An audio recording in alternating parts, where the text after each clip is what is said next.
Welcome back, Rockstars, to another episode. Today we're featuring Sean Healy, the CEO of Accounted For.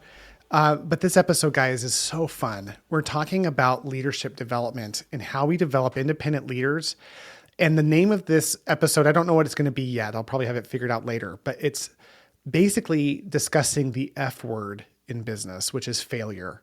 His company has a culture around failure that I've never seen. And it's going to be a powerful episode as you learn about how he's built a team of people that feel so safe that they get up every day and they want to come to work. Now, obviously that's not everyone every day, but he qualifies it based on this, my new favorite quote of culture in a company, which is company culture is the feeling your employees get on the Sunday night before coming to work.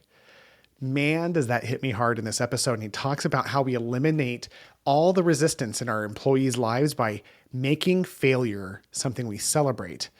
And if you don't believe me, listen, by the end, you'll be a believer. Enjoy the show. Okay, so Sean, as you're building your company, leadership is key. Absolutely. So let's talk about leadership development from your perspective. What has that journey been like for you developing leaders at Accounted For? Ooh, okay. So developing leaders is just like developing any other employee. There's a lot of failure involved, Got right? it. I mean, one of the things that we do that I think was really important, and it's a key piece of our culture, a key piece of our development, is we encourage failure. We talk about failure every single day. Really?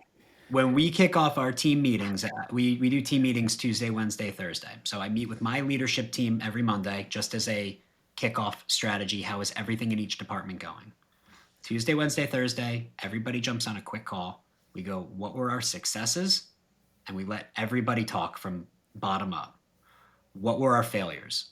Bottom up. Every single time. And then we talk about what needs to get done that day. If anybody needs help, we talk about stuff, what's going to happen the next day. Is there anything that we need to be aware of? But by throwing failures in and making failures something that you celebrate, it changes how transparent employees are. It changes how people lead. It opens up the door to just a lot of unique growth. I love that, Sean. And it's interesting because listen, I've read the books Good to Great, and they talk about making it safe for failure, but I've never heard the concept the way you're describing it to where you're leaning into it. Like it's brought up repeatedly as an item to be celebrated in that regard, because that's going to completely change the game in terms of just how people feel safe about it. So literally every day your employees will say, here's my successes and here's where I failed. Oh yeah. I mean, to a degree where like we like it's something people, I'm not gonna say they get excited about talking about failures, but yeah, we every single day, if there's a failure, it's something that's being brought up. And it's, hey, I learned or I failed, but this is what I learned not to do again.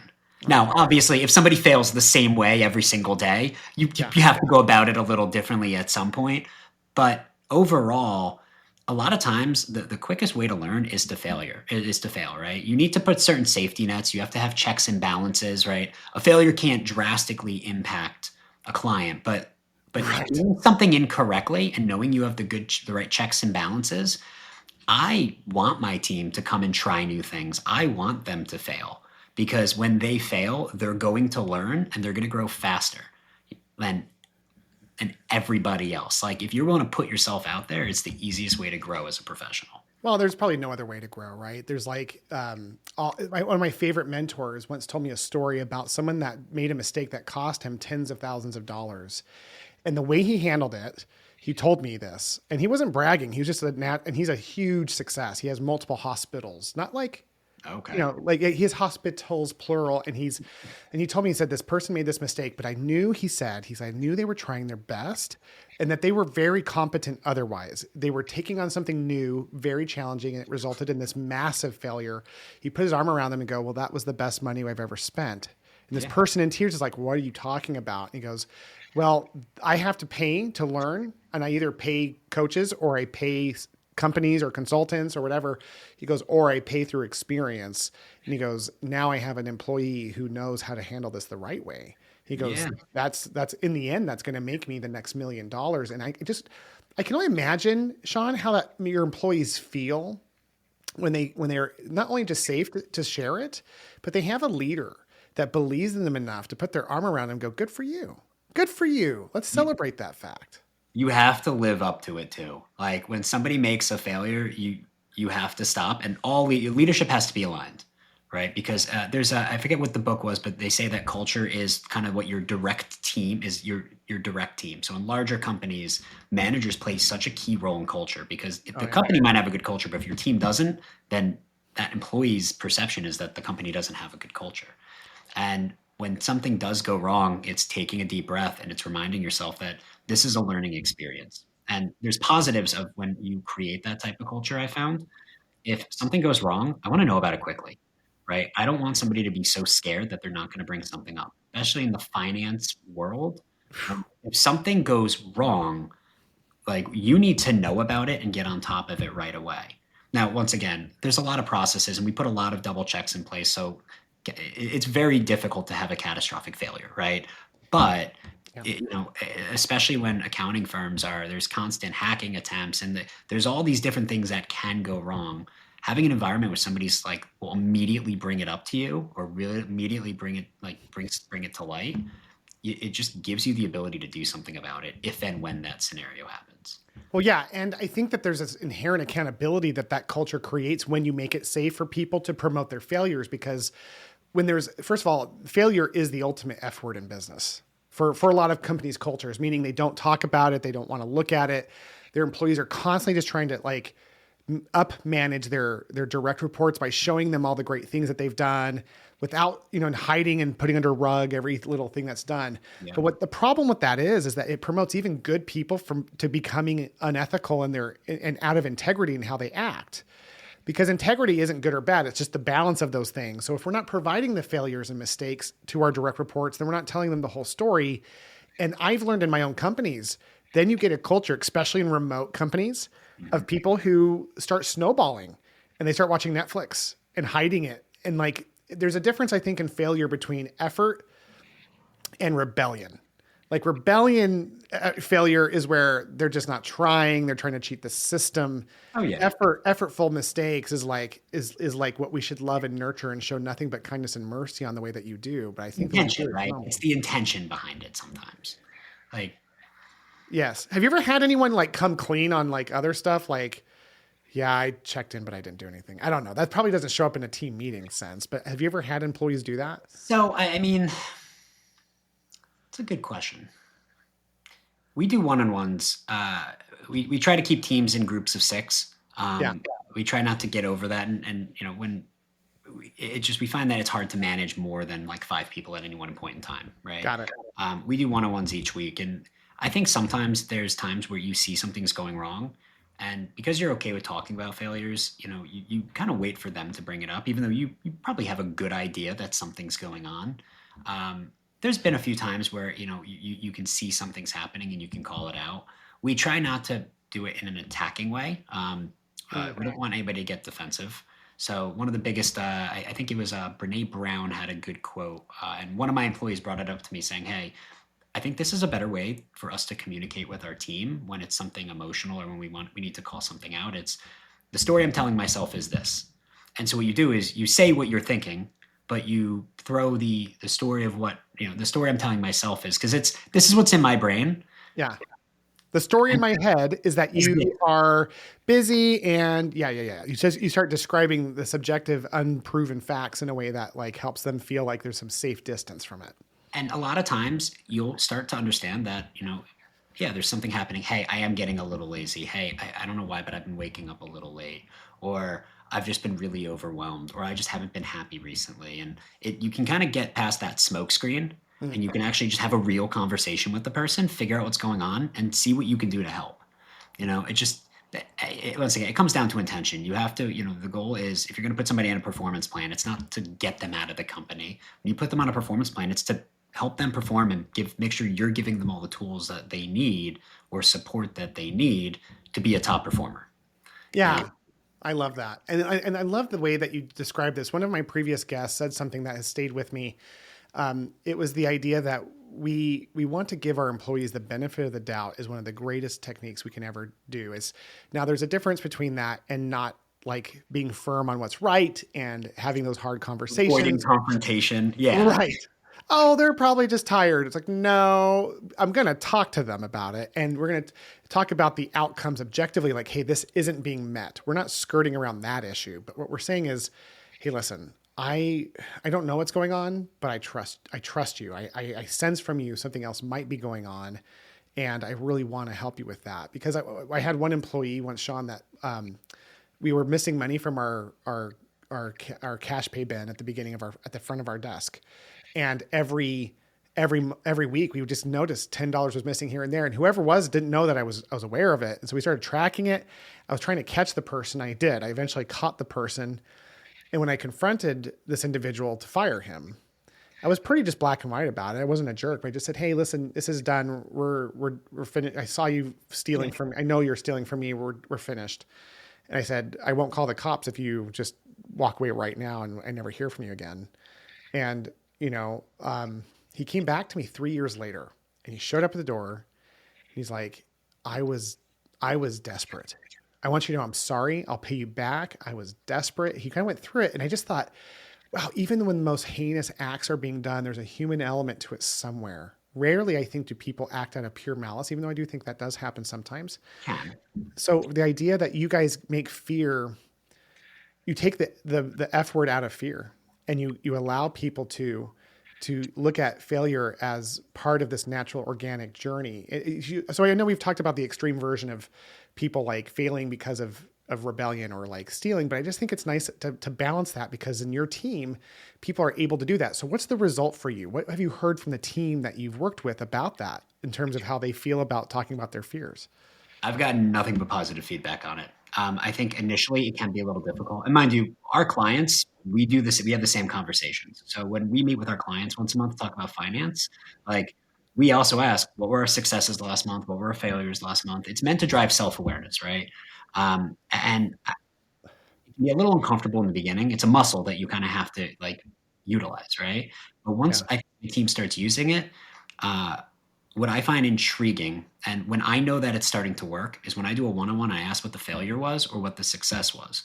And their response is, it's funny. I was thinking about this last night. And what that means is they're going through their week. They're trying to figure out Intentionally. Yeah. it's that proactive mindset, right? And so I when I hear stuff like that, I know it's working, right? When they know what their focus was from last week and they tie it into the one-on-one, like they're being intentional. So I've seen it work really well. I've even had instances where we've brought people on part-time, and it was probably the biggest compliment I've ever received. We had somebody that was, that came on part-time, called me up one day and was like, I want to come on full-time. I know it's not something we discussed yet, but the culture on your team, there's just it's so different. It's so just like refreshing. I want to be a part of this team. And like that's what I want to. That's what I like. That's the end result, right? You want to have a good place that you're working at. I mean, Yeah, you want to be happy, and you spend most of your life in this place called work because you have to eat. Yeah. So like, why wouldn't you want to work somewhere that you love and you're happy? yeah. And let me remind you, it's a bookkeeping and accounting company. Not like it's not the most fun. It's not the most sexy. Not Disneyland. Yeah, but when you can show up to work, you enjoy the people you work with. Yeah. Even if selfishly, you're gonna do a better job. You're gonna care, and that's not something that you can just throw money at people and say care. You have to put the right structure in place. You have to put the right culture in place. Well, I said Disneyland kind of, tongue in cheek, because you were talking about, hey, we're an accounting firm. We specialize in physical therapists. So, we're in there from a physical therapy owner perspective. I think the people listening to this are like, yeah, how can that be cool? But what I've learned is what you already know, which is that you can have that cultural experience in any business where you're making a difference. Because who doesn't need accounting? Who doesn't? Man, dude, the headaches. I was telling you before this call, I went through 4 different companies, and none of them were specialized in PT. It was this constant like, do I really have to deal with this crap? Like, why do I have to deal with money? But what it's interesting is like that culture makes a difference. And so I think that maybe you guys are the Disneyland of accounting companies, because you have a culture where people feel safe and have fun. Putting that on the website. That's The Disneyland of accounting firms. My medical billing company that I was running for all those years, I used to laugh at how fun it was because when I would, when I tell people I'm a physical therapist, they're like, I still kind of do, honestly, because people are like, oh, wow, look at you. But when I say I'm an owner of a medical billing company, or now it's a virtual assistant company, people go, okay, whatever, who cares? Especially PTs who are like, that's so boring. But dude, my billers back in the day, they were just like they would high five, like, we got more money from Aetna. Heck yeah, stick it to the man, high five. It was super fun. And there's passion in anywhere that there's product, right? yeah. And what you guys produce is so valuable. You produce more. I mean, it's always like the what and the why, but I remember what I've heard from my common, oh, by the way, this is true. This isn't just for the episode today. One of our common clients was on a call on Wednesday of this week. Okay. And she was talking about how she said this was the first year ever that she started the year without feeling doom and gloom. She goes, I know where my numbers are. I know what I have. That's why it's fun.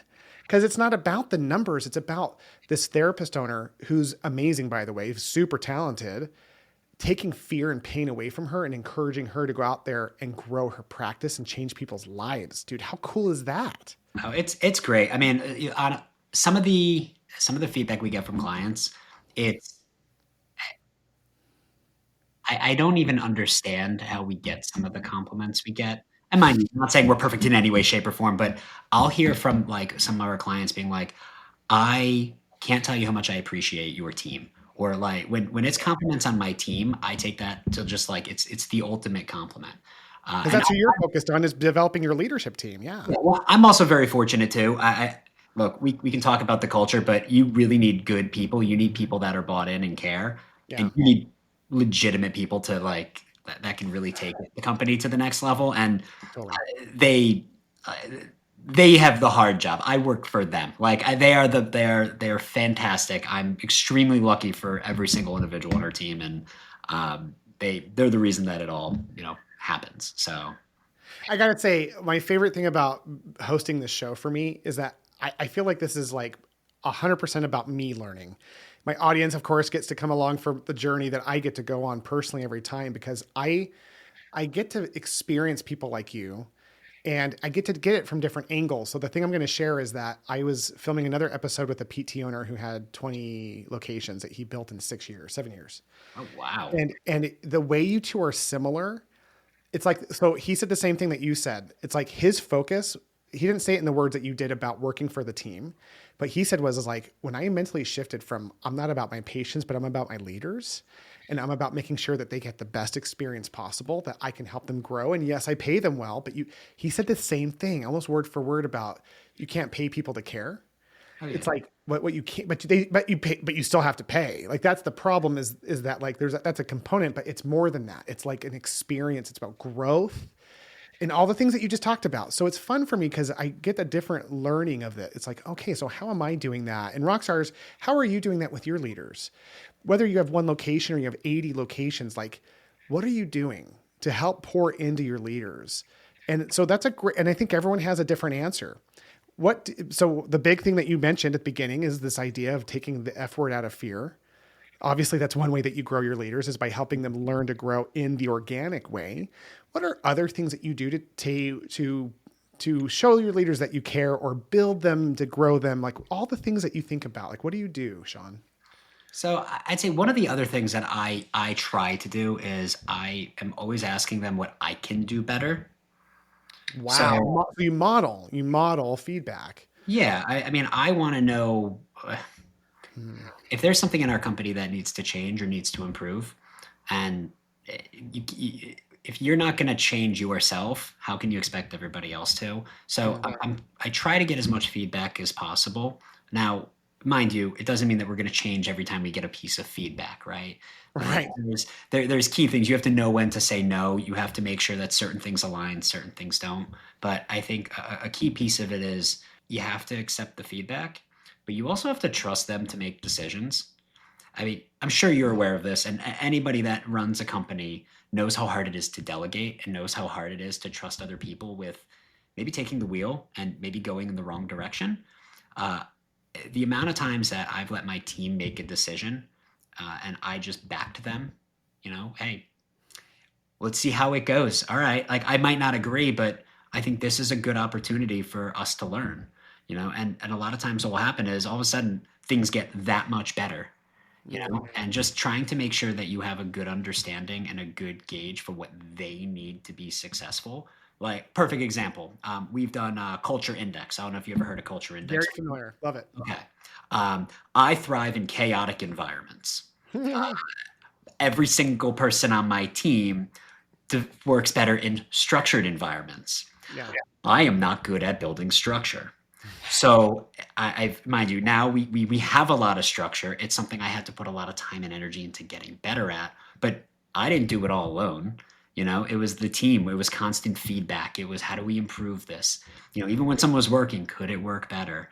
It's sometimes putting some of those pieces in place, standard operating procedures, a project management system, simple things. Who would have guessed? Yeah. I don't know how we ran our company pre some of those items. When we do our like one-on-ones, we laugh about it sometimes. Like, do you remember the day when we didn't have Monday.com?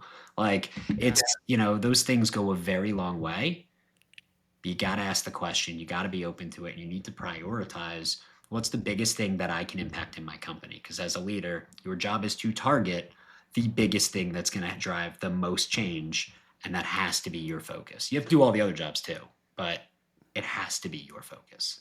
Yeah, I can hear my rock stars like asking about some of these softwares and things, like Monday.com. I know what that is. So when you talk about SOPs or standard operating procedures or playbooks, as sometimes they're called, or when you think about different structural pieces that have been vital to you, have you seen, you may not know, but like, have you, for PT practices specifically, have you seen anything that you have seen work well in your PT practices to help them create that same structure?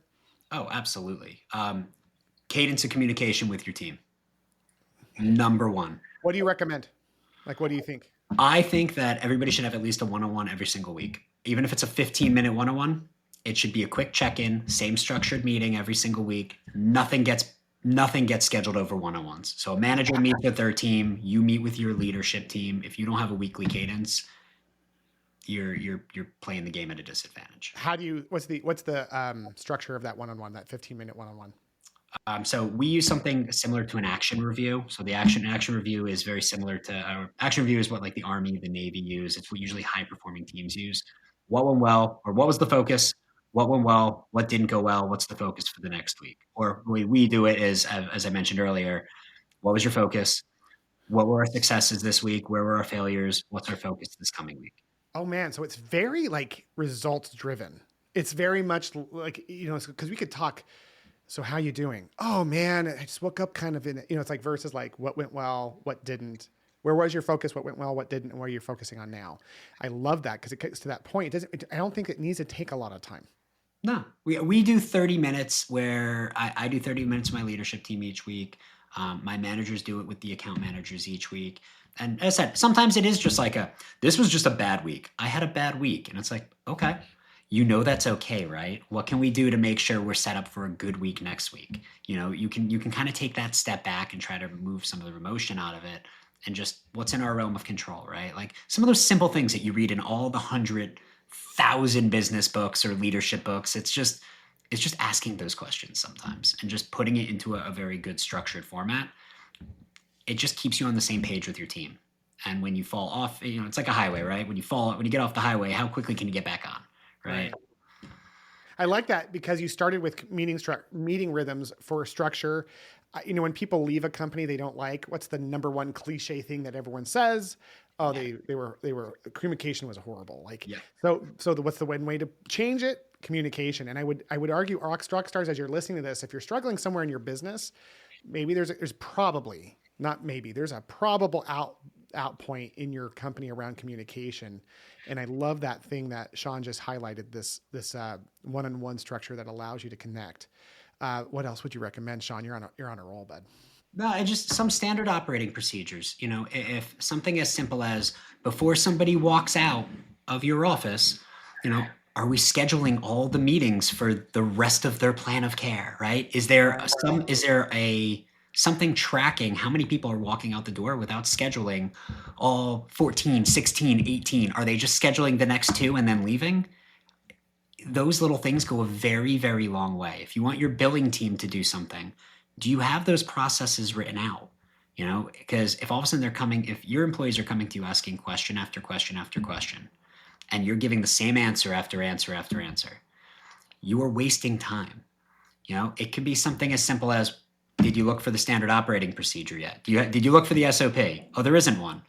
All right, we're going to talk about it, but you're going to go and write this SOP next. And the next time somebody comes, I'm not going to give you the answer. Did you go check the SOPs, right? And little by little, it's a mountain, but little by little, you start having this information that your team can access. It doesn't all have to be in your head, right? And it also doesn't always have to be your way. They're meant, like, by them being in charge of the SOPs, they might bring improvements that you never thought of. It doesn't have to be your idea to be a good idea, you know? So it's just that it's getting into that consistent cadence.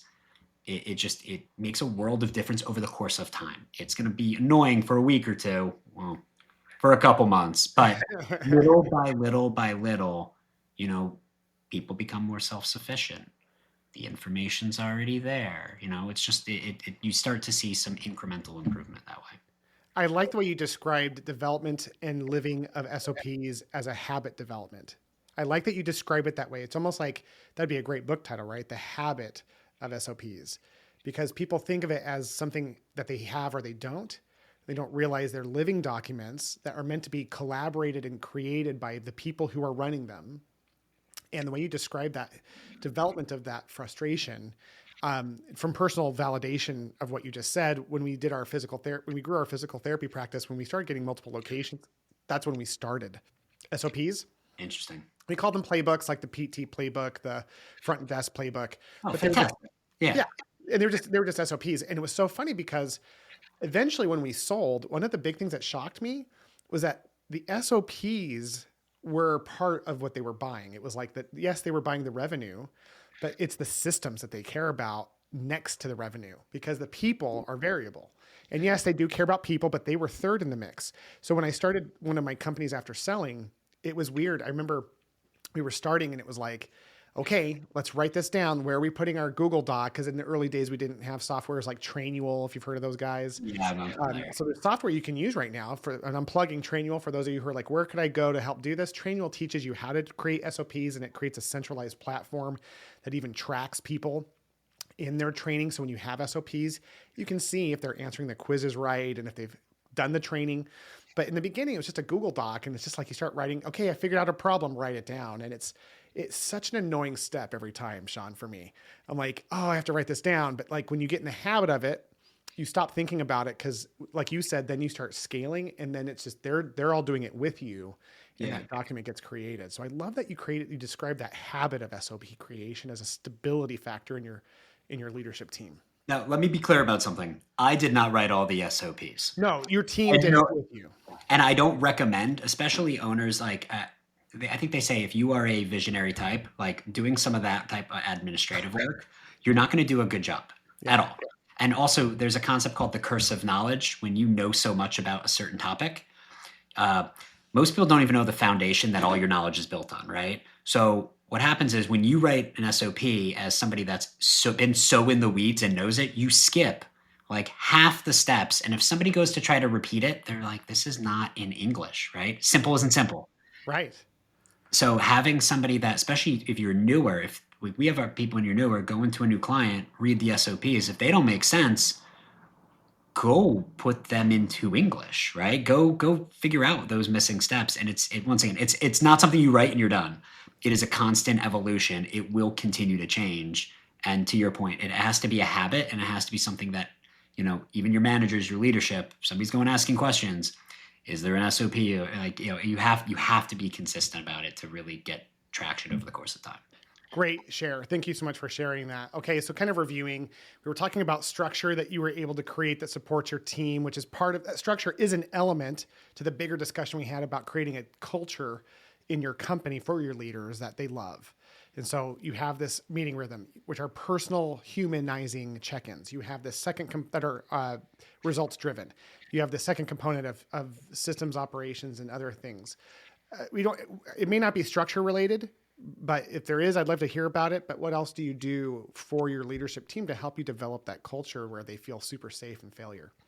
So the only other two things that I can think of, we always allow them to block. We pick an hour each week that they can plan for the next week, right? So Thursday, end of the day, let's take a look at next week. Let's communicate. What meetings are coming up? What do we need to get done for there? Let's start doing time blocking on our calendars. Now, in accounting, we can all work remotely. It's a little different than PT. But let's take a PT example.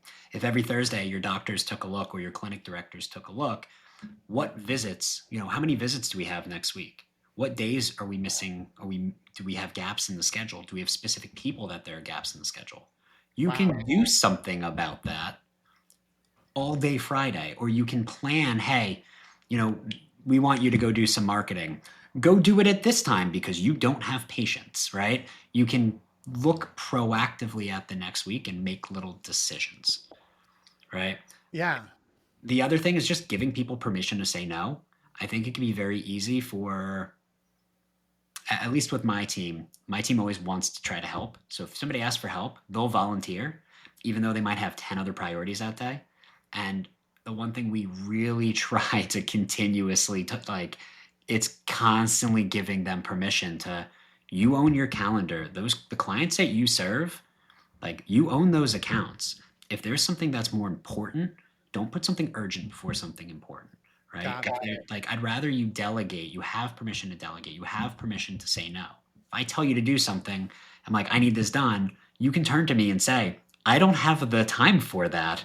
You have to give them permission to be able to just be authentic, if that makes sense. Absolutely. And you have to make that safe because my best leaders were able to tell me no without saying no. Like they'd say, because I never trained them to do that the way you're doing. Mm-hmm. So I remember my best leaders would be like, okay, so you want me to do this by this time? So here's what else I have going on. What would you say is a bigger price? Like they would put it back on me in a way that was like, oh, well, the other thing. Right. Okay, great. Yeah. So what needs to shift? And I'll go, oh, I'm not going to give that to you. And I remember after the fourth or fifth time going, oh, they're telling me no in the most respectful, kind way, but not everyone has that skill. So being able to, and of course, to counterbalance it, you're not saying people have a right to go, no, I don't feel like doing that. It's a matter of helping. Yeah. All of these things are predicated upon the foundation, like you said earlier, of having the right people. When you don't have the right people, all these things don't work. And it doesn't matter how hard we try to put these systems in place. In my experience is if we have C players in our team, it's only a matter of time before anything positive we try to put in crumbles because they're actively destroying it or unintentionally destroying it. Yeah. So, when you have players like that, unfortunately, you have to part ways. If they're not a culture fit, you have to part ways. Some of the clients that I think are most successful will brag about how, hey, we actually let PTs go this month. That's our success because they were not a culture fit. When a lot of PTs out there are, we're having trouble finding people. The clients I see are most successful. The ones like, oh no, they didn't they didn't fit our culture. They might have been a good performer, but they didn't fit our culture. So, we decided in the long run it would be best if we part ways.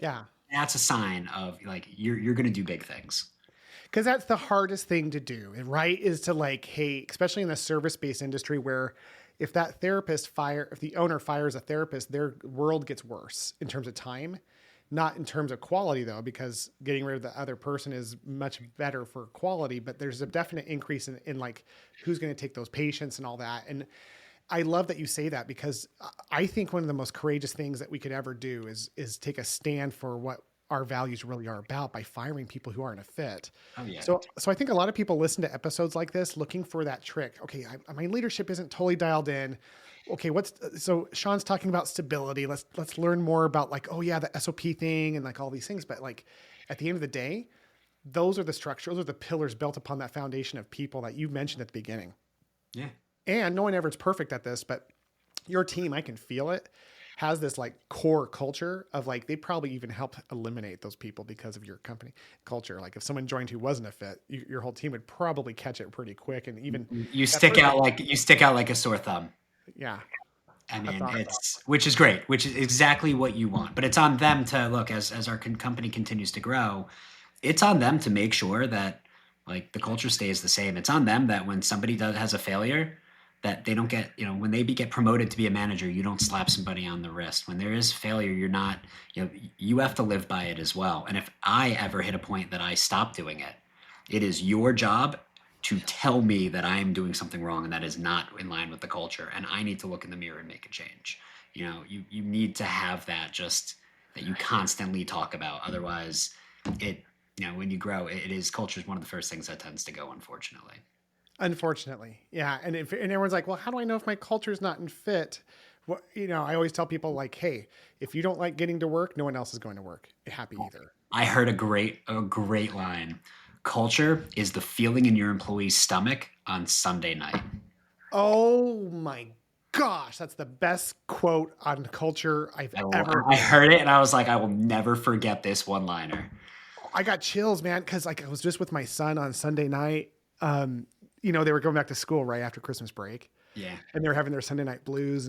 And I was relating to him. I was just kind of like, man, you know what? It doesn't go away sometimes. I used to have my own company. I remember as an owner, dreading Monday because it was like I had a culture that sucked. And as employers, we're still employees of our company unless we're passive investors.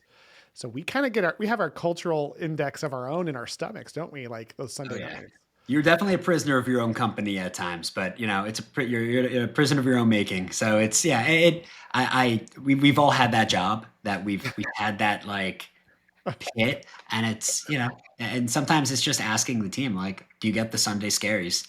And if you see their look like no, and you're just like, all right, I need to do something about this because if that's what's happening, we need to get to understand why and make sure that that changes quickly because nobody wants that. You don't want people that are just upset coming to work. It just, Man, Sean, this has been such a great episode. I can't believe how much we've covered in such a short amount of time. I want to thank you for sharing your insights and wisdom from building that team. I don't think when you've never built a great experience as a business owner, it feels like it's impossible or anyone else can do it. So when I hear someone like you go through that, and again, my greatest blessing is hearing multiple touch points from people from time to time. It's inspiring. It's like, I think I want Rockstars as you're listening to this just to recognize that either A, you have this and you're going, amen, brother, and you picked up some extra kernels that you didn't have before. Or maybe you're a PT who's starting out and you don't know where you're going, what you're building towards. Well, this is a target for you to hit. Or maybe you're in the middle of it with multiple teams just thinking like, man, I have the Sunday night scaries. Whatever it is, it's all possible to get to that place where people are super happy and they get to love where they work. So Sean, if people wanted the Disneyland experience of accounting, how could they get a hold of you? So you could always go to our website, www.accountedfor, ACCOUNTED, the number 4, LLC.com, or probably just find my email, which I can send over to you. I'll put that in my show notes as well as that website. But guys, Rockstars, as you're listening, I never get anything out of this personally in terms of financials. I only bring services and products and people that inspire me that I know are good for the industry. Everyone that we bring on is about helping you discover what's right. And not every person is meant for every person, right? Not every service is meant for every client and so on. But I only bring on people that I either do work with or want to work with or would have worked with if I still had my practice. So Sean, it's been an absolute pleasure to have you on the show. And thanks again for all those wonderful insights. No, thank you. This has been a lot of fun. I appreciate you. Thank you so much for taking the time to listen to today's episode. As a thank you, I have a gift. In today's show notes, there's a link for you to join the Stress-Free PT newsletter. This is a comedy newsletter for anyone who works in healthcare. And of course, we're going to have comedy bits. We're going to have inspirational stories, leadership tidbits. It's going to be a weekly newsletter just to lighten your week, to help you do what you love with more passion. So click that link below and join that newsletter, and we'll see you in our next episode.